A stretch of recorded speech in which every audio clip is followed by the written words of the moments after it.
I had sex with Cassie and Sean. Basically, he would masturbate and tell me what to do with Cassie. I was like a sex slave, okay? We intend to name people in these lawsuits. You just saw one of the gay mafia members. That's who he is. That's who Puffy is. And of those 8, how many seemed to be potentially minors? 2 to 3, possibly 3. Diddy's sex slave, Jonathan Oddie, just named all the rappers that he and Sean Diddy Combs had sex with during a testimony in front of a federal jury. And you are not going what he had to say about Cassie's involvement. Diddy's and Ross, which they good buddies, okay? They're gay. Who? Both. Diddy and Ross. And Khaled. They're all gay, okay? DJ Khaled, Rick Ross, Yeah. and P. Diddy? Yeah. They all gay? Yeah. In May of 2018, Jonathan Oddie was arrested in connection to a shooting that occurred at Trump's National Doral Golf Course in Miami.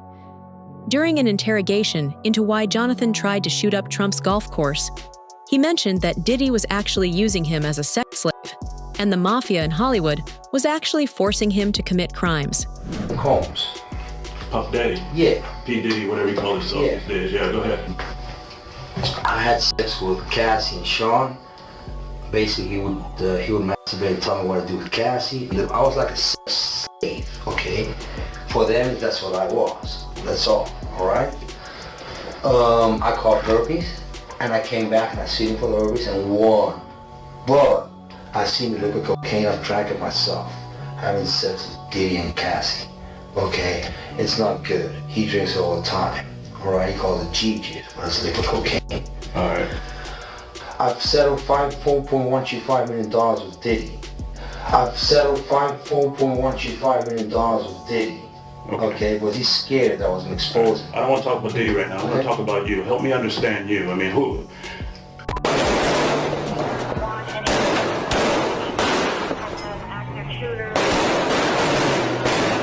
looks like an exchange of gunfire right out of a Hollywood action movie. Police say on Friday he opened fire inside President Donald Trump's luxury hotel. Sir, I'm ordering that you stay away from the Trump National Doral Hotel. Police say that's where Odie stole an American flag from, and that he went into the lobby yelling anti-Trump remarks before shooting the ceiling and chandeliers. Police say he then got into a gun battle with responding officers. The gun battle goes on for nearly a minute before Odie decides to make a run for it. Another camera capturing him still firing shots, even tripping on the marble floor. Odie was shot in the legs as he ran away and was arrested after running up a stairwell. The accused gunman, Jonathan Oddie, faced a judge for the first time Monday. Mr. Oddie, you were arrested for 5 counts of attempted second-degree murder of a law enforcement officer.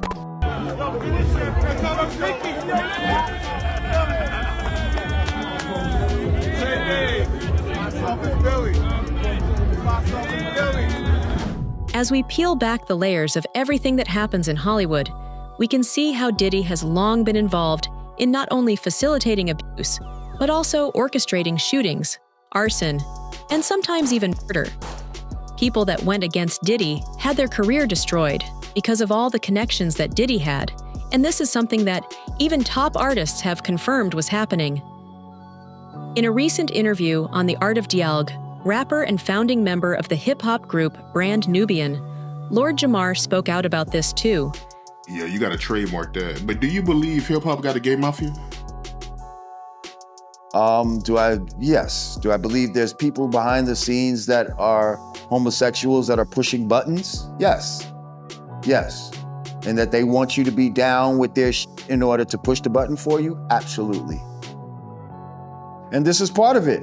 You just saw one of the gay mafia members. That's who he is. That's who Puffy is. He's one of the members of the mob. He's a mafia member. But he might not be Don Carl. He's not the godfather. You see? He's not the godfather. He's one of the heads of the families. You see? We had different families in this fucking thing. We got Bad Boy. We got fucking what do we have? Death Row over here. We have this. the different we got fucking Arista Records and LaFace. And these are the fucking families in the mafia. You dig? Those record companies are like families. So him being a part of the gay mafia, right? Where do you think it went wrong? Well, some say that he got a little too big for his britches, and when he ended up suing that liquor company, De Leon, that's when it all started going downhill from him. That's when, you know, the real rich motherfuckers started showing you who they really are. Showing you that you can do all the shit you was doing, but you really not down with them. You could tell black people that you're a billionaire, but you don't have money like how we got money. We're real multi-billionaires. You know what I mean? And if you think you could with us and try to go against us and not just take whatever the we've been giving you all this time, because that Ciroc wasn't his. He was the face of it. They had a branding problem, and he came in and helped their diversity problem, you know? And we with it because we thought that he owned it. We thought he owned it. So that's why we with it. Diddy's rise to power was fueled by his industry connections and his ability to use leverage where and when he needed.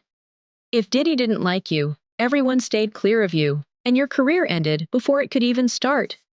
Industry insiders like Freddie P. have attested to these claims, and even named Rick Ross and DJ Khaled as accomplices that helped Diddy pressurize new talent into doing his bidding. What do I owe What do I owe the pleasure? What do I owe the pleasure?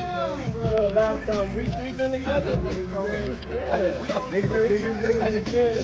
niggas been too bougie. We forgetting the finer things in life. We ain't even been together. Let's not get out of pocket. Let's check ourselves. The brothers gotta stay together. Niggas can't get too much money. Niggas running to 100 million. I'm not running to 100 million, nigga. Okay, so that's where it started between you and Diddy. Why do you think Diddy blackballed you? Why you feel like that? I know I'm blackballed. Come on, man. Khaled, Ross, all these niggas ain't never did a song with me. These the same niggas. When I first came back, Ross, I seen a nigga in the club, all white suit. Nigga stopped me going to the bathroom. Nigga, what's up? Nigga, love you, boy. Ooh, show big love. This before he was, you know, dealing with the dealer and all them, they little circle of friends, of resources. Cause a lot of them niggas just rich off resources. I ain't saying Ross is. Ross, you know, we all know Ross can flow or whatever. A lot of them niggas got more money than they should have off resources. Ain't selling no records. Ain't nobody checking these. Ain't nobody jumping at their clubs. Ain't nobody jumping for their records. They ain't got no that when they die, nigga gonna be bumping. You get what I'm saying? Like, it's certain, they ain't got no that's gonna be bumping 20 years from now when they die type shit. For them niggas to be getting that kind of money. And a lot, I mean, just it's just a lot of niggas is friends because a lot of niggas got that money because they friends. And I knew Diddy told me he was gonna kill my character. You think you gonna go back to Miami? You think you gonna be this? You think you gonna be that nigga? Ooh, I own Miami, I run Miami. Ooh. So basically what they did, they just came back here. When he came back, put all his support, resources, friendship, and they thought this was just genuine love. This nigga was doing this shit out of hate for me at first. This is how he built his relationship with them, out of hate for me. Shockingly, careers and time in the spotlight isn't the only thing Diddy is stealing. In a recent lawsuit filed by Houston-based attorney Tony Busby, it is alleged that Sean Diddy Combs actually pressured and drugged teenagers and minors into doing sexual acts. Diddy would use his industry connections to scare minors and would often coerce them with the threat of violence. Another instance, another minor, told allegedly by Sean Combs that he would make him a star, but he needed a visit with him in private about it, away from his parents. Once they were in a private area, allegedly Mr. Combs made the victim perform oral sex upon him. Another incident, an individual 15 years old at the time flown to New York City to attend a party, was drugged, and then taken into a private room, allegedly in the presence of Mr. Combs, where this female individual, minor, was raped, and then other individuals took turns raping her. Another individual, 26 at the time of the occurrence, was picked up allegedly by Mr. Combs and several other people in a black SUV from the airport, was given one drink in the SUV, and then literally woke up the next day not knowing what had happened, but with pain and damage to both her vagina and her anus, where she then went to the hospital. She was missing her underwear and her shoes. Another instance, the individual, this time not a minor, attended a group dinner, allegedly with Sean Combs in Miami. She wasn't drinking because she was pregnant, but whatever she drank at the table, apparently, at least according to her, was laced with something. She blacked out, and she woke up in the same bed, again allegedly, with Mr. Combs in his mansion in Miami. Her vagina and her anus were torn and sore. Allegedly, a whole ring of predators was involved with Diddy in the abuse of minors. And with the recent indictment against Diddy bringing all his co-conspirators to light, these hidden figures are worried. The case's high stakes and explosive implications have led to an unusual decision.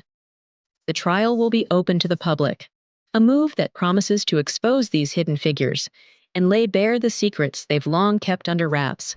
We intend to name people in these lawsuits. We're not going to do it in interviews. We're not going to do it, without doing our due diligence, because obviously, these types of allegations are very hurtful to people if they're not true, and very hurtful, frankly, if they are true. But if they're true, you shouldn't have been in the room and you shouldn't have been participating. So I anticipate that we're going to start filing lawsuits, and it may not be big names at first, but we have a long list of names, and you might imagine in situations like this, that when a victim tells us that this person was in the room or this person participated, we want to do as much due diligence as humanly possible before we file that case, because in the United States, in almost every state, public filings are in fact public.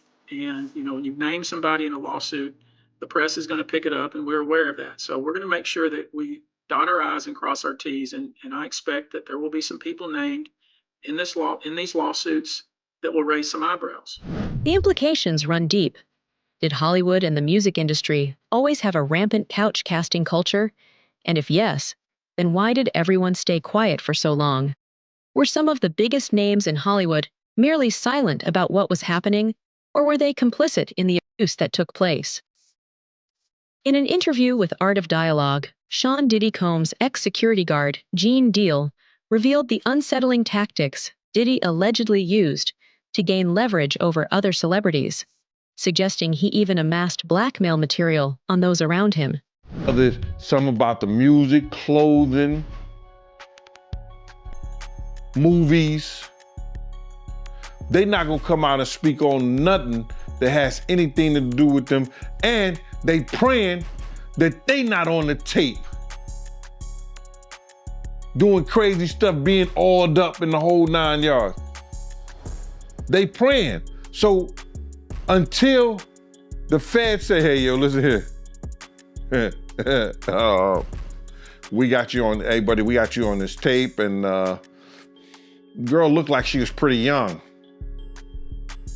We're not gonna show it, but we need you to come and testify against Brother Love, P. Diddy, Puff Daddy, Sean Combs. That's when they're gonna start talking. And they're not gonna be talking in his favor. When the feds come to them and show them what they got on tape, because if he had 250 tapes all over, 250 cameras all over the house, somebody got caught stealing a cookie out the cookie jar. It could be your favorite pastor. It could be your favorite politician. But they didn't think they was being watched, and Brother Love was watching. So he always played those kind of up games on people. So to have those cameras and know what he was doing, it's gonna give him the ups on everybody who came to that party. Even your favorite basketball player. Ain't no party like a Diddy party. We know who said that. He may be one of the person who got caught up in the Diddy party. LeBron said that, but yeah, you might be right. You know, it sounds like he had all them hidden cameras to use it against people. I think that was said in the indictment, right? That was said in the indictment. You know, somebody, I think Dawn may have said that. I don't know for sure, and correct me if I'm wrong. He would, even if you didn't want to do something, he would tell the individual, well, I got you on tape doing it before. And the person would feel pressured in having to do something or come and do something at the party or be at the party because he already had him on tape right then and there. But what you think when you do it the second time? He's still gonna have you on tape.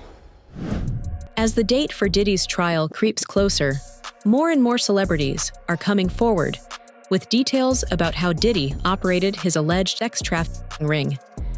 Most recently, Courtney Burgess, a close friend of both Diddy and Gene Deal, has just come forward and testified in front of a federal jury against Sean Diddy Combs.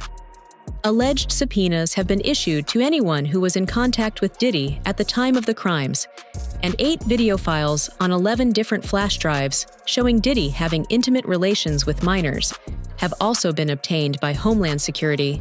And those statements include descriptions of what the witness says he saw on those tapes. So I asked him about that, and he answered what he could, given the limitations imposed on him after testifying before the grand jury. Out of those 8 videos, 8 celebrities, 6 men and 2 women, how many of those 8 celebrities were close to being underage or potentially underage? 2 males. 2 males. And of those 8 celebrities, how many of them were intoxicated or under the influence of drugs? This is going to be all speculation. I just want to preface it by he wouldn't know if they were. Right. Sure. Appear to Let be. me rephrase it. Based on, yes. Understand. Out of the 8 celebrities who were recorded having intimate relations with Sean Combs, how many of them appeared to be either inebriated or intoxicated or under the influence of drugs? All of them. All of them. Out of those 8, how many appeared to be potentially victimized? How many might have been victimizing? I think all, to be honest, all. Were victims They victims. Or were perpetrating? Victims. They were all 8 were victimized. Yeah. Meaning this was happening to them and they were inebriated. Right. Not knowing, I guess, how much proof it was in it, what they was doing. And of those 8, how many seemed to be potentially minors? 2 to 3, possibly 3. Sources close to Diddy have also begun to name the celebrities they saw around Diddy, and with new footage slowly coming to light every day, other defendants, which are to be named later in the indictment, are worried.